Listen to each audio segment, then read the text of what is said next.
में पिछले 24 घंटे में कोरोना वायरस संक्रमण के 500 से अधिक नए मामले सामने आए। इस दौरान एक संक्रमित मरीज की मौत हो गई। सीएम योगी ने कोविड-19 संक्रमण बढ़ने की स्थिति में होली सहित अन्य पर्व और पंचायत चुनाव को देखते हुए प्रदेश में विशेष सतर्कता और सावधानी बरतने के निर्देश भी दिए। सीएम योगी आदित्यनाथ ने सार्वजनिक स्थानों पर सामाजिक दूरी और मास्क पहनने के नियम को कड़ाई से लागू करने के निर्देश दिए। मुख्यमंत्री ने कहा कि railway station, bus station, airport पर इंफ्रारेड थर्मामीटर, पल्स ऑक्सीमीटर और रैपिड एंटीजन टेस्ट की व्यवस्था अनिवार्य रूप से रहे। कोविड-19 की जांच और कॉन्टैक्ट ट्रेसिंग प्रभावी ढंग से की जाए।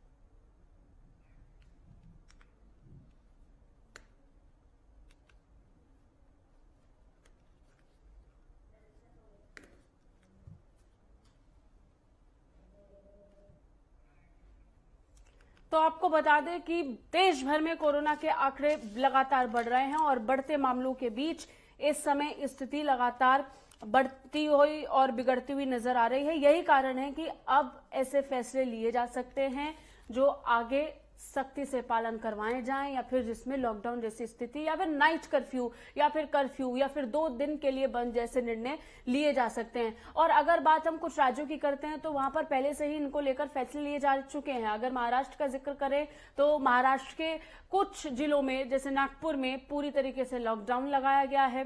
इसके साथ ही अगर पंजाब का जिक्र करें तो वहां पर नाइट कर्फ्यू लगाया गया है। गुजरात में जिस तरीके के आंकड़े एक दिन में निकलकर सामने आए हैं, उसके बाद अंदाजा लगाया जा रहा है कि प्रशासन वहां भी सख्त फैसले ले सकती है।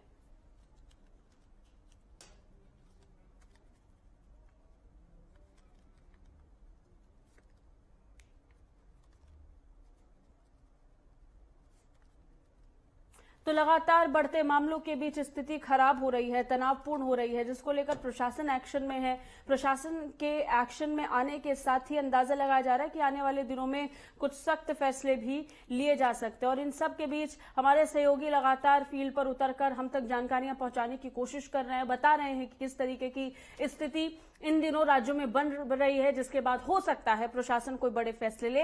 हमारे साथ हमारे सहयोगी इस बीच ज्यादा जानकारी के साथ जुड़ गए हैं, उनका रुख करेंगे। दिल्ली से हमारे सहयोगी संजय वर्मा हमारे साथ जुड़े हैं, नोएडा से हमारे सहयोगी विवेक दीक्षित हमारे साथ जुड़े हैं, इसके साथ ही उपेंद्र राणा हमारे सहयोगी देहरादून से जुड़े हैं, और हमारे साथ हमारे सहयोगी सूरज गुड़गांव से जुड़े हैं। एक एक कर सभी का रुख करेंगे। सबसे पहले बात राजधानी की करेंगे। संजय, अगर दिल्ली का जिक्र करते हैं तो क्या स्थिति दिल्ली में बन रही है? हालांकि देखा गया है कि पहले भी प्रेस कॉन्फ्रेंसेज हुई हैं, कोरोना को देखते हुए एहतियात बरतने के लिए कहा गया है। आंकड़ों को लेकर के लगातार दिल्ली के स्वास्थ्य विभाग की तरफ से भी चिंता जाहिर की गई है। आने वाले दिनों में क्या सख्ती की तरफ दिल्ली बढ़ सकती है?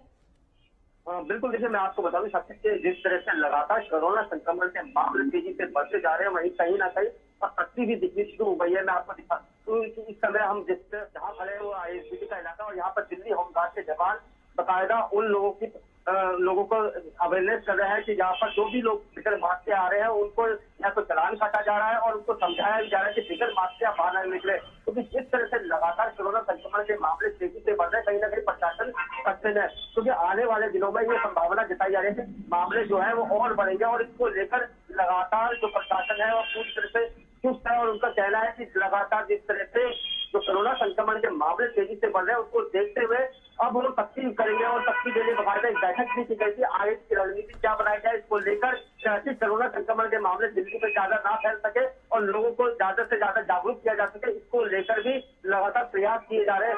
हालांकि आप देखने को मिला कि दिल्ली में कई जगह पहले जो दिल्ली होमगार्ड की टीम थी वो सक्रिय नहीं थी, लेकिन एक बार फिर से दिल्ली होमगार्ड की टीम जो सक्रिय हो गई है और लगातार हर जगह वहां पर लोगों को जागरूक भी करिए। और इसके साथ साथ जो बिगर मास्क से यहाँ पर गुजर रहा है उनका चालान भी बकायदा काटा जा रहा है। क्योंकि जिस तरह से लगातार कोरोना संक्रमण के मामले बढ़ते जा रहे हैं, कहीं ना कहीं अपने आप में चिंता का विषय है। क्योंकि जिस तरह से लगातार कोरोना के संक्रमण मामले देखने को मिले और दिल्ली जैसे शहर में भी काफी संख्या में मामले लगातार बढ़ते जा रहे हैं, उसको देखते हुए प्रशासन अब पूरी तरह से अलर्ट मोड पे आ चुका है। जी साक्षी।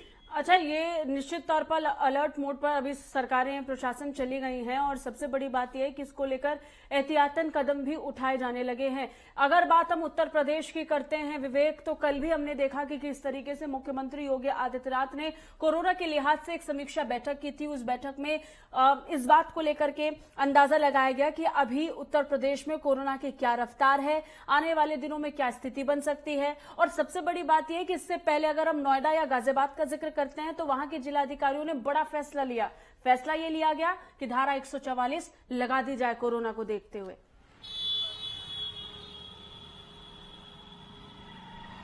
बिल्कुल साथी, मैं आपको बता दूं, जिस तरह से लगातार 24 घंटों के आंकड़े की बात करें तो 500 से ज्यादा आंकड़े जो संक्रमित लोग हैं वो निकले। सबसे बड़ी बात यह है कि जिस तरह से अगर लोग हैं जो समझने का प्रयास नहीं कर रहे, जो लापरवाही बरत रहे हैं, तो उसके चलते कहीं ना कहीं जो कोरोना है एक बार फिर से वापिस होता हुआ, दस्तक देता हुआ नजर आ रहा। सबसे बड़ी बात यह है कि जिस तरह से अगर हम बात करें यूपी सरकार की, तो यूपी सरकार के जो मुख्यमंत्री है योगी आदित्यनाथ लगातार वो सख्त कदम उठा रहे हैं। उन्होंने निर्देश भी दे दिए हैं साफ तौर पर कि होली को देखते हुए कहीं भीड़ ना इकट्ठा हो कहीं। और सबसे बड़ी बात है चुनाव को भी ध्यान में रखते हुए सबसे बड़ी बात यह है कि उन्होंने लापरवाही न करने के सबसे बड़े निर्देश दिए और सबसे बड़ी सख्ती बरतने के आदेश भी दे दिए। सबसे बड़ी बात यह है जिससे लगातार अगर हम नोएडा की बात करें तो नोएडा में भी कहीं ना कहीं अगर हम बात करें, मॉलों की बात करें, यहाँ पे हम सब्जी मंडियों की, तो सब्जी मंडी लगातार जिस तरह से यहाँ पर जो ढिलाई चल रही, सबसे बड़ी चीज है जो यहाँ के लोग थे उसका पालन नहीं कर रहे थे। उसको देखते हुए कहीं ना कहीं जो कोरोना था उसकी संख्या बढ़ती नजर आई थी। उसको देखते हुए यहाँ के जिलाधिकारी ने, अगर हम बात करें गाजियाबाद की जिलाधिकारी, तो उन्होंने धारा 144 लगाने के भी आदेश दिए, लेकिन अभी लगाया नहीं गया है। आगे बात चल रही। सबसे बड़ी बात यह है कि जिस तरह से आगे आने वाला है, होली का त्योहार आना है, जिला पंचायत आने वाले, सबसे बड़ी चीज है सरकार की चुनौती है कि वो कैसे पुख्ता कदम उठाएगी और किस तरह से सख्ती से पालन करवाएगी लोगों से। हम अंदाजा लगा रहे हैं कि आने वाले दिनों में कुछ सख्त एक्शन और कुछ सख्त कदम उठाए जा सकते हैं। और जब हम त्योहारों का जिक्र कर रहे हैं, विवेक ने बताया होली आ रही है जिसको देखते हुए महत्वपूर्ण कदम उठाए जा सकते हैं। लेकिन उपेंद्र, अगर उत्तराखंड का जिक्र करें तो वहां पर ना सिर्फ होली का त्योहार आ रहा है, लेकिन वहां सबसे बड़ा पर्व 1 महीने के लिए और उससे पहले से ही लगातार मकर संक्रांति से लोग मनाते हुए नजर आ रहे हैं, चाहे शाही स्नान को लेकर के हो या फिर अगले महीने होने वाला कुंभ का त्योहार हो, जिसको त्योहार से कम नहीं आंका जाता है। ऐसे में चिंता बहुत ज्यादा बड़ी और गंभीर होगी, वो भी तब जब उत्तराखंड के खुद मुख्यमंत्री कोरोना से संक्रमित भी हैं।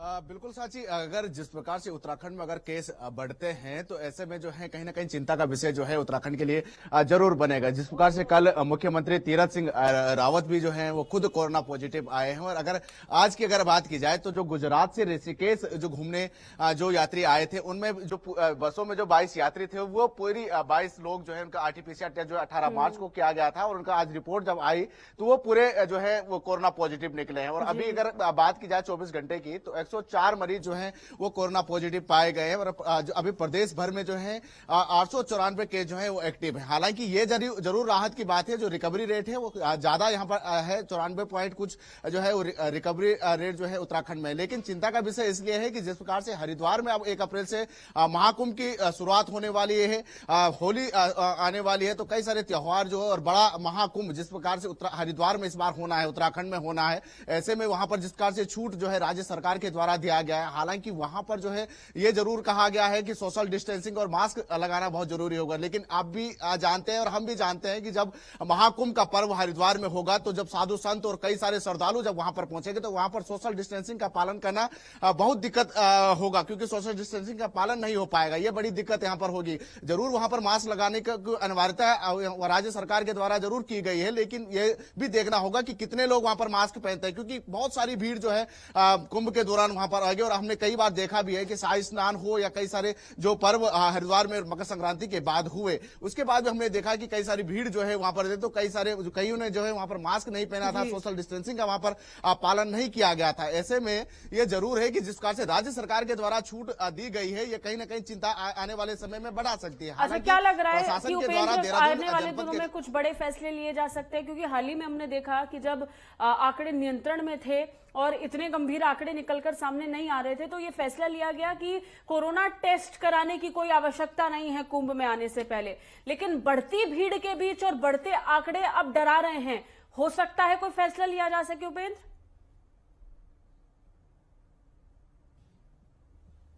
बिल्कुल जाहिर सी बात है, क्योंकि जब पूर्व मुख्यमंत्री त्रिवेंद्र सिंह रावत ने जब कुंभ को लेकर जब तैयारियां की थी तो उस समय उन्होंने जो है सोशल डिस्टेंसिंग का पालन, मास्क लगाना अनिवार्य और वहां पर कोविड टेस्ट करना जरूरी जो है वो रखा गया था। लेकिन नेतृत्व परिवर्तन हुआ, नए मुख्यमंत्री आए, तीरथ सिंह रावत ने कहा कि यह आस्था का पर्व है, ऐसे में वहां पर सभी लोगों को अनिवार्य रूप से आना है। ऐसे में वहां पर जो है सभी लोगों को वहां पर बुलाया गया है, किसी प्रकार का कोरोना टेस्ट जो है वो अनिवार्यता नहीं की गई है। ऐसे में ये आंकड़े बढ़ सकते हैं कहीं ना कहीं। हालांकि हम ये चाहते हैं कि आंकड़े जो है ना बढ़े, जो इस प्रकार का जो पर्व जो शांतिपूर्ण तरीके से जो है वो पर्व चले और बिना किसी रोक टोक के जो है वहां पर पर्व जो है वो और आमतौर पर ये देखा है कि आस्था और श्रद्धा से जुड़े हुए कार्यों में सोशल डिस्टेंसिंग को मेंटेन कर पाना थोड़ा सा विकट नजर आता है, थोड़ा मुश्किल नजर आता है। लेकिन देखना होगा कि प्रशासन इससे कैसे दो चार होगी। इस बीच हमारे साथ हमारे सहयोगी सूरज भी गुड़गांव से जुड़े, उनका रुख करेंगे। सूरज, पिछले साल 24 मार्च को जब पूरे देश में लॉकडाउन लगा तो गुड़गांव और नोएडा कुछ ऐसी जगह थी जो औद्योगिक लिहाज से बहुत महत्वपूर्ण थी, ऑफिस वर्क के लिए इनको केंद्र माना जाता रहा।